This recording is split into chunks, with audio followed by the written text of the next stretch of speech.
Remember this portion of the story of God, as it is written in the book that we love.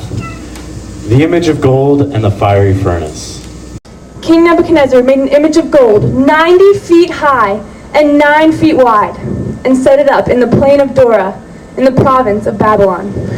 He then summoned the satraps, prefects, governors, advisors, treasurers, judges, magistrates, and all the other provincial officials to come to the dedication of the image he had set up.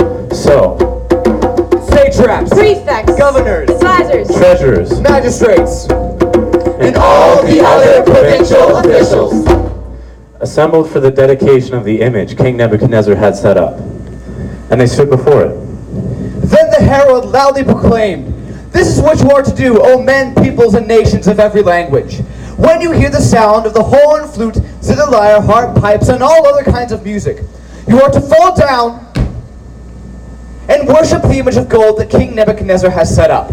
However, if you choose not to, you will be thrown immediately into a blazing furnace."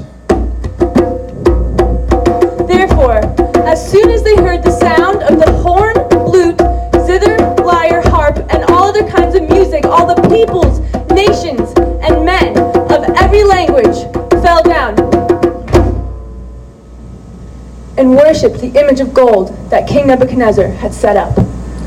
At this time, some astrologers came forward and denounced the Jews. They said to the king, O king, "O king, live forever. forever! You have issued a decree, O king, that all who hear the sound of the horn, flute, zither, lyre, pipes, and all kinds of music must fall down and worship the image of gold. And that whoever does not fall down and worship will be immediately thrown into a blazing furnace." But there are some Jews whom you have set over the affairs of the province of Babylon, Shadrach, Meshach, and Abednego. who pay no attention to you, O king. O king! They neither serve your God Nor worship the image of gold that you have set up. When King Nebuchadnezzar heard this, he became furious with rage, and he summoned to him Shadrach, Meshach, and Abednego.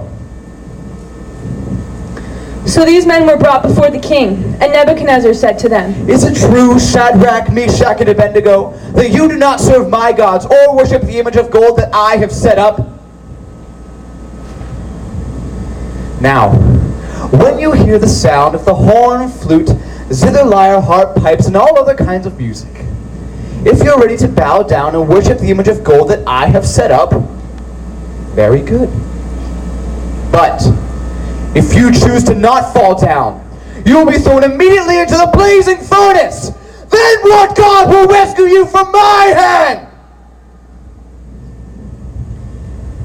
Shadrach, Meshach, and Abednego replied to the king, O Nebuchadnezzar, we do not need to defend ourselves before you in this matter. If we are thrown into the blazing furnace, the God we serve is able to save us from it, and he will rescue us from your hand, O king. But even if he does not, we want you to know, O king, we will not serve your gods or worship the image you have set up. When King Nebuchadnezzar heard this, his attitude towards them changed.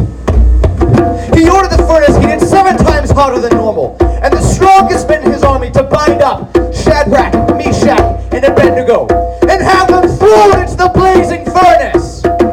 So these men, wearing their robes, trousers, turbans, and other clothes, were bound and thrown